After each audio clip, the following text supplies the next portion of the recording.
and now we have the pleasure of welcoming the Aussie legend, Wimbledon champion, Pat Cash, to TC Live. Cashy, so great to see you.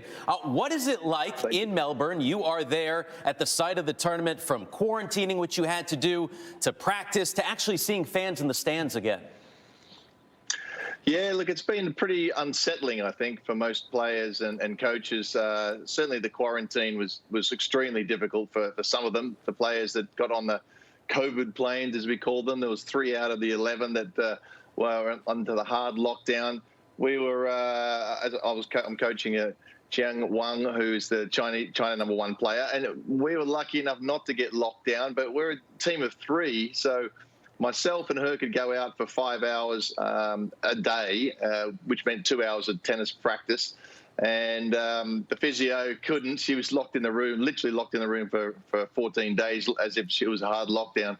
So the rules and regulations are very, very extreme here. Everything from when you hand your rackets into the stringers, they have to wrap the grip in plastic, so that they're supposed to touch it. I mean, it's ridiculous, because you hand the rackets to them and they grab it, and they're supposed to wrap it in plastic. All these really excessive rules, which make no sense whatsoever. So players are kind of on edge. They're not sure what's going to happen next, if the rules are going to change or a lockdown's going to come. But we're out there, we're playing. There's some small crowd. It's not quite the same as the Australian Open used to be or was. We're used to lots of families and lots of noise. Of course, because of the delay, it's now we're into school time, so there's not many kids out there, and no families. They're all back to school and back to regular life. You're describing a very delicate situation. I'm curious, not just as a former player, not just as a coach, but also as an Australian, how do you think tennis is done? I mean, how have these players acquitted themselves? Well, time will see.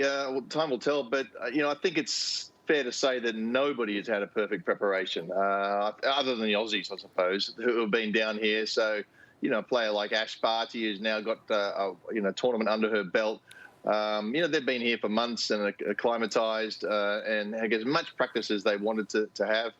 So, I suppose they've got a little bit of an advantage, but, you would think that some of the players would have done some decent lead-ups beforehand. It's just in the last 3 weeks has been really tough for most players, particularly the men, because they're playing, they've got to play 5 sets in 5 hours and then trying to recover. And you just can't do that when you're being locked away for 3 weeks and with 2 hours practice at the most.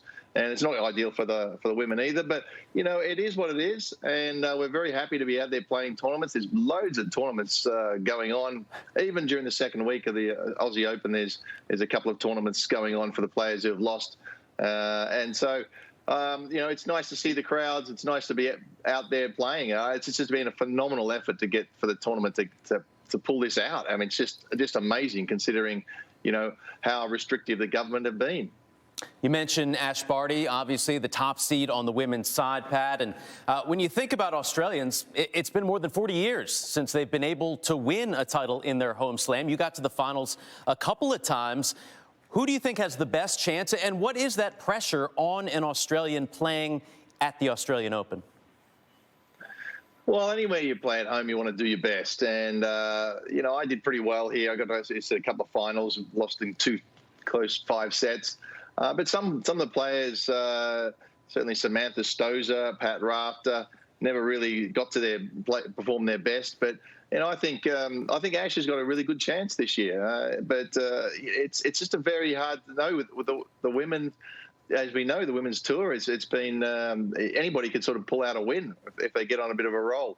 So that's it's going to be certainly very, very interesting. And I would not be surprised to see quite a few injuries and pullouts and various things like that as the players start accumulating all those games and sets into their legs with less preparation than they're used to, particularly on the men's side. But I think it'll happen on both sides.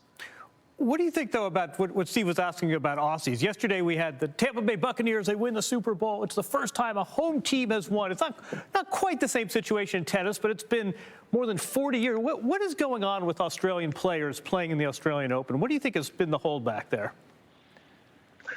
Well, I don't think anything particular. I think it's just that it's a very tough competition. It's not Australia is a small tennis nation, really. We used to be a big one, of course, with all the legends of Laver and Newcombe and Rosewall, etc. All those sorts of guys. But the tennis world has grown. But we've been very lucky and proud that we've had sort of a winner almost every decade or so coming through over the last 20 or 30 years.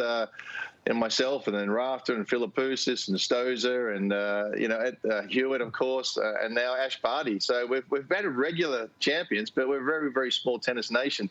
And of course, we want to do well at home. And it's like the French have even the worse situation than us. They haven't won anything since Yannick Noah did. So it's sometimes it's a lot of pressure on the home with all that media and everything that goes with it. It sometimes can come crippling. On the women's side, they've had a title since then with Amelie Mauresmo. And certainly Yannick Noah won in 1983. Cashy, you talk about the women. How about on the men's side? Nick Kyrgios got the win yesterday, straight sets. Alex De Minaur playing today. What are their chances? Yeah, Demon's, you would think he'd be the more favoured player, but he's playing Sangren, isn't he, if I remember rightly? Yeah, I'm just looking at my notes. That would be a really tough match normally, but of course tennis has been in the hard lockdown for 2 weeks, so that's where this could really make a difference. I would have said that it was a toss of a coin, that match, but you have to give the edge to De Minaur. Nick is. It's hard to know with Nick. He could implode very quickly at some stage. I think Demon has certainly played well. He's done well at the US Open. He's got some real good results over last year, and I'd expect him to probably get through this match against tennis only because of the lockdown situation, and then move on. Well, it is always a pleasure to catch up with you. Thanks for spending some time with us here on TC Live. Stay safe, and we will see you soon. Thanks, guys.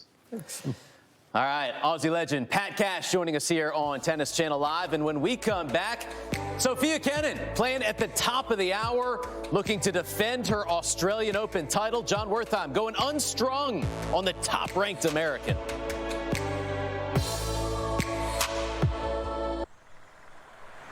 Pause jerky. We have to stop. Beef jerky! Dad, this is far. Wow, we are really out here. You guys are gonna love this. Hot! Hot! What is this? Hot! It says TNT. We need milk! All right, I'm gonna get us some milk.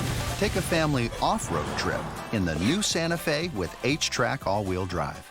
Advanced non-small cell lung cancer can change everything, but your first treatment could be a chemo-free combination of 2 immunotherapies that works differently. It could mean a chance to live longer.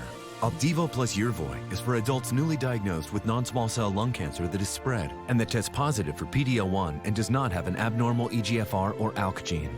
Opdivo plus Yervoy is the first and only FDA-approved combination of 2 immunotherapies.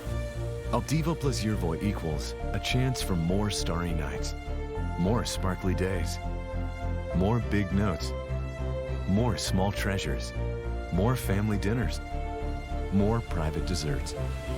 Opdivo and Yervoy can cause your immune system to attack healthy parts of your body during and after treatment. These problems can be severe and lead to death. See your doctor right away if you have a cough, chest pain, shortness of breath, irregular heartbeat, diarrhea, constipation, severe stomach pain, nausea or vomiting, dizziness, fainting, eye problems, extreme tiredness, changes in appetite, thirst or urine, rash, itching, confusion, memory problems, muscle pain or weakness, joint pain, flushing or fever. These are not all the possible side effects. Problems can occur at the same time and some more often when Opdivo is used with Yervoy. Tell your doctor about all medical conditions, including immune or nervous system problems, if you've had or plan to have an organ or stem cell transplant or received chest radiation.